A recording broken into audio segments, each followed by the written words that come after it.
Hello and very good morning. In this video, we will continue from the previous topic where we have left. And in the previous topic, we have discussed the administrative changes after 1858. Now we will discuss the provincial government, that how this provincial government formed in India and what are its features. So let's continue. Provincial government before provincial government there was central government running at the center in British time. But later, that government got divided into two parts. The first part was the presidency town, and second was the other than presidency town. So, the presidency town was a town which was very strategically important for the British, and it was a rich state or rich town. For example, Bombay, Bengal, and Madras. These were the three presidency towns during British time, and these presidency towns were directly administered by the Governor General. Governors. So these were the directly administered by the governors, and later when the Governor General became when the Governor General came into existence, the Governor General of Bengal have superseded the Governor General of Bengal and Madras. Bombay and Madras. And the other than presidency town, these presidency town, that was other than the presidency one, were directly appointed by the Governor General, and they were known as Lieutenant Governor. So in these areas, other than the Bengal, Madras, and Bombay, these towns were ruled by the Lieutenant Governor, and these were directly appointed by the Governor General, and they were responsible. They were answerable to the Governor General because they were appointed by him only. So we have discussed what are the structure of the provincial government. Now we will discuss why this provincial government came to existence. So we know that after during 1773, when the company came rule in India, 1773 to 1833, we know that there was a monopoly of company. But as we know, after 1773, the Regulation Act came into existence, and the company was now directly administered. Was administered by the British government. So they want to have more and more what we can supervision on the company. So in 1833, we know that in 1833 the monopoly of the company got ended, and after that the whole power to pass law came into the hand of Governor General. So Governor General has the power to pass law, and also the what we can say this Governor General also has power to administer the taxes. So administer the taxes were directly in the hand of Governor General during after 1833. But in 1856, what happens in 1856? During 1856, the power, what we can say, the evil of the extreme centralization.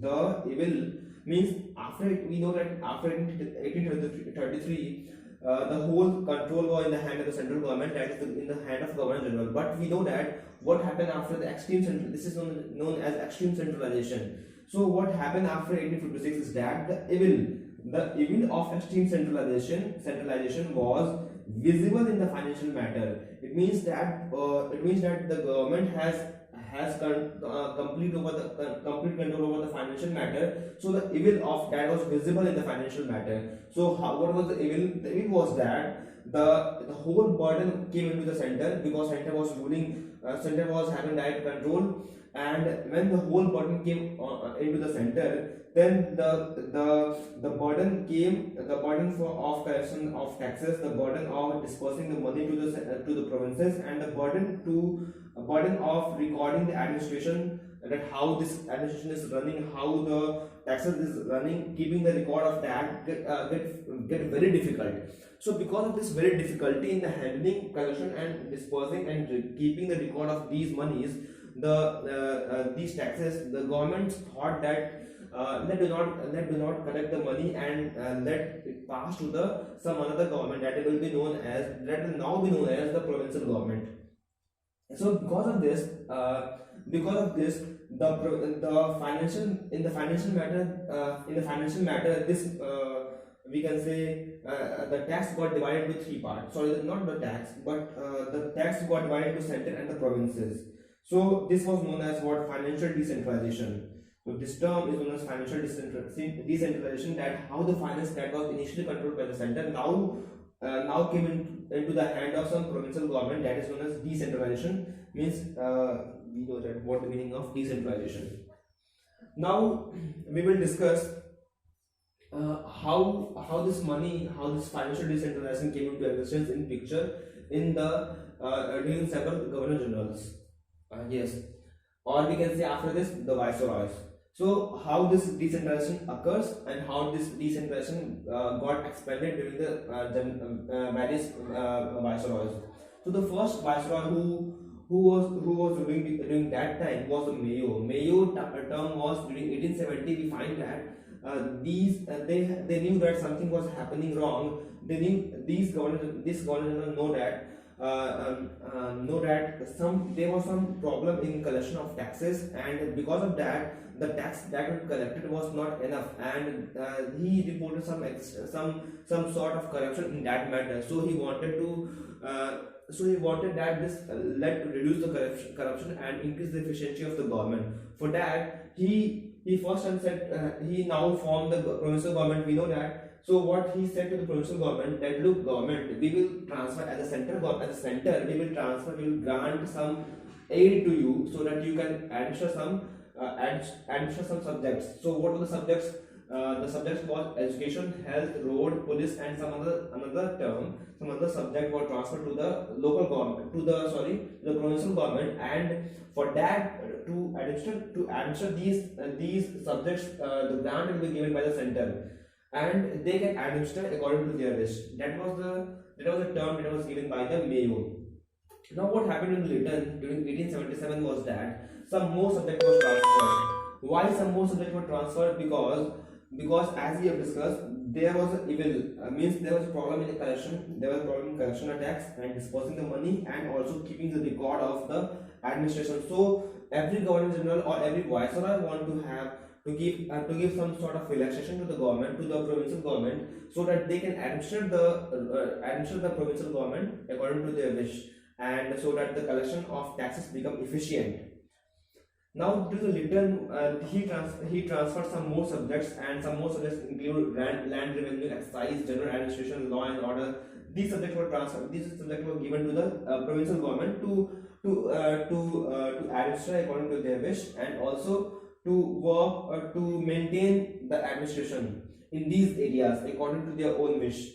So as we know that Lytton transferred some more subjects, so some more subjects came into existence. For these more subjects, naturally the additional expenditure required. So how this additional expenditure will be curbed? So for that purpose, he said that we are giving a fixed share amount of money, that is lump sum. We are giving some fixed amount of money to you, and also you can generate this additional expenditure by your own means. So they were in the trouble. This provincial government was in trouble that how we can administer some new subject without the help of a center. So the center said that look, we are giving some fixed share to you, and also you can generate some more revenue from stamp duty and from collection of the excise duty. So from these sources you can collect some more revenue for handling these subjects. So these was a development. Now the third development came into existence in the Ripon time. In 1882, what happens? The Ripon ended the grant given by the center. So this was a very important development, that he ended the grant given by the center, and hence the entire income of the province, if you look at, it was divided into two parts. The first part is that the certain sources of the income came from the provinces itself. So what was the source? The stamp duty and excise, as we discussed in the previous one, that these sources was one of the source from which the province can collect revenue and generate money, and some other sources were there from which they can generate the money. And because of this has led to the division of power, division of taxes. So because of all these factors, this has led to division of taxes, and so the tax were divided into three parts. The first part is that the general tax, the second part is the provincial tax, and third part is the taxes which was shared between the center and the state. So now we have understood how this taxes got divided into three parts, and Now we will discuss how the administrative reorganization take place. So, we find that in theory and practice, if you look at this, we find that some financial decentralization is taking place. It means that now this province will have some sort of power to them to administer the province according to their wish, and also according to the need of the people of the provinces. So this decentralization was first and take place during the Mayo, then Lytton, and then Ripon. So, but if you look at this, you will find that yes, it is a very good thing that they are doing for the welfare of the country, but it was inevitable. Means it was required by the government to transfer the financial to the local government, to the provincial government, because it was necessary. It was inevitable, because the first thing is that because it was effective, because it was effective for controlling. It was effective for the government to control the taxes from their own need, and also to what also the next thing is that the central government,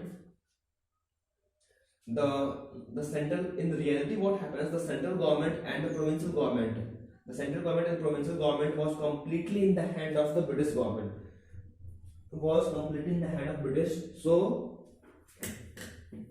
so what happened when the central government and the provincial government was in the hand of the British?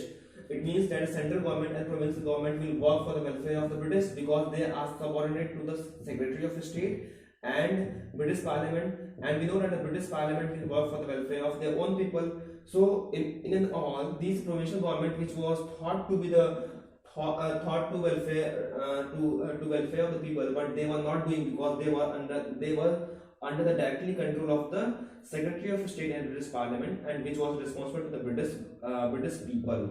So in all these were working for the welfare of the people of the Britishers. So now we will discuss some more fact.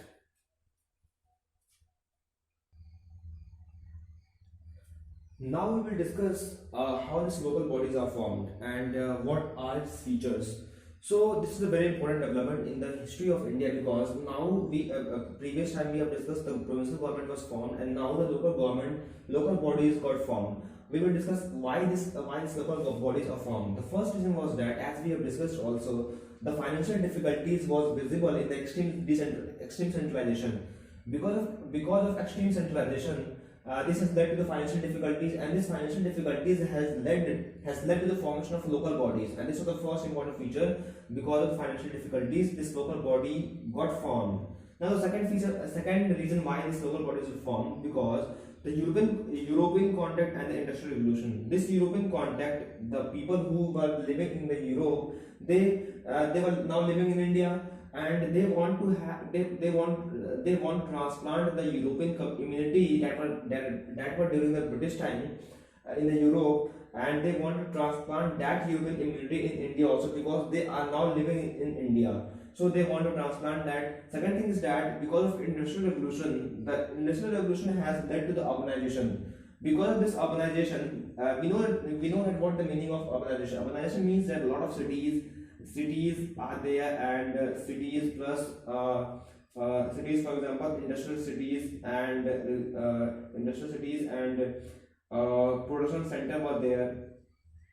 This industrial cities and production centers has led to urbanization, we know that, and because of this urbanization, there were more and more people that were living during that time, and because of this urbanization, there were demand of that give us the civic immunities, for example, sanitation, health, and education. And when the people will be given some sanitation facility, education, and health, they will survive in India. They will survive in these cities. And when people will survive in these cities, this will led to what we can say selling of their own product. So because this was the second important features for the formation of local bodies. Third thing is that the educated middle class people they also demanded the civic immunities, because they were educated. So when they were educated, they wanted to have the same facility that were used by the British people to them also. And because of this education, they demanded some features to them. For example, sanitation, education, and health. They demanded that. Now, the fourth important feature was that they wanted the government that was ruling at that time. The government was having a limitation in the financial limitation, and because of the financial limitation, the government already because of this financial limitation, they cannot increase some more development. So in order to in the name of development, they cannot tax the people, because the people were already heavily taxed, because uh, because they were already heavily taxed, so they cannot increase the tax to the people, saying that if we will work for your welfare. So the people were already heavily taxed. And second thing is that they require money, but the people, they can take money from the people and from the civil servants and the businessmen, but they were not in the mood to take the money, to take the tax from the civil servants or to the businessmen, because they were the people of the British government. So they can, if they will take tax from them, then they will be angry on the government. So they were not in the mood to take the tax from the civil servant and the businessmen, and neither they can increase the tax, because people were already heavily taxed. So what they did, they have a very revolutionary idea. The idea was that they said to the people that, look, we will provide you local services. They said that we will provide you local services, and this services will be provided by, not by us, but by the local people, but by the local bodies. And local bodies, since they will provide you local services, so they will require money. So for the money, you will be locally, so you will give local tax, and this tax that will you will give to us will not be administered by us, but will be administered by the local board, and this local board will provide you local services and by the help of local taxes. So this was a very unique feature. This was a very unique feature, as you can remember this, that local services by local board by the local taxes. Now the fifth important feature was, a very important feature was that they wanted to have an ally of local Indians who will ally of them and who will help in their administration. And when certain local people will be with the people, will be with the British government, then what will happen? This will not have political dissatisfaction among the people, and also this will increase the time of the British government in India. So they wanted to have some sort of people who will ally of the Britishers. Now next thing is that next thing we can say that whether local bodies that were formed during the British time, they were completely in the interest of people, completely in the interest of the local people, or in the interest of the British government. Let's look at that. We know that we have read also in the previous some videos in the previous topic also, in 1860, from 1866 to 1888, the provincial government got formed, and this provincial government, the most of the people were nominated by the people, nominated by the government, and also the local government was presided by the district magistrate. And so this was not a major development during that time, but the major development happened during time of Ripon. During 1888, what happened? The Ripon take a very revolutionary step. The step taken was during the Ripon time was the very major step, and the step was major step, but the step taken was hesitant and inadequate for the local bodies. So we will discuss how the step taken by the Ripon was major step in the formation of local bodies, and also how the step that was taken by him was hesitant and inadequate for the formation of a local bodies. So first thing is that how it was a major step. It was a major step because this type of idea was started by the government only, and this government said that we are starting this idea by the resolution and it will be handled by the local authority. So it means that the resolution was passed by the people, by the government, and it will be handled by the local authority. Now this local bodies that we form, they tell to the people that, look, in these local bodies we will have non-official members. What are non-official members? The members who are not the officially designated by the government, who they are known as the non-official members. And since they also tell that this non-official members will be elected by the people. So there was an election during that time, and they tell to the people that whenever and wherever possible, this is a very important thing, that whenever and wherever possible, means it was in the interest of people, interest of the government, that whenever they will have an election or wherever it is possible they can have an election, but it is not necessary to have always an election. So they said that wherever there will be election, this election, because of that election, this non-official member will came into the into these local bodies, and wherever election is not possible, these will be nominated by the government. The next thing is that the resolution also permitted that the chairman of the board may also be a non-official member if possible. So this was a very major step, because we can see that these were the unique feature that was not happened during previous time. So this was a very important feature. Now this was a hesitant and inadequate step, because the first thing is that this district board that was formed during that time had a government official as president. Although this district board has a government official, and this government official what I am saying, that this district board has government official, and but in some municipalities and local bodies they will also have some non-official members also, but most of them were nominated by the government. And second thing is that the voting right that was given to have an election was very limited, and it was limited in such a manner that this voting right was only given to the what we can say aristocracy, means the rich people were given the power to choose their representative. So it was not the universal representation with universal voting right. So next thing is that the elected member that were present in this district board, or in the local bodies, were in the minority. And when they were in the minority, then it means that when they are in the minority, and most of the members are official, it means that whatever the act that will pass by them will not be of their will, or will not be the will of the people, but it will rather be the will of the government. Now next thing is that the government will have control over the people, will have of the people. This body have a government exercise, means government can control this local bodies. So it was completely controlled by the government. And so if you look at all these features, we can say that the idea that was given by the Ripon was hesitant and inadequate, because these all, when there was so much restriction, so much government exercise, so much government restriction, then these bodies cannot become a full functional local self government. So we can say that these were the hesitant and the inadequate step in the formation of local bodies.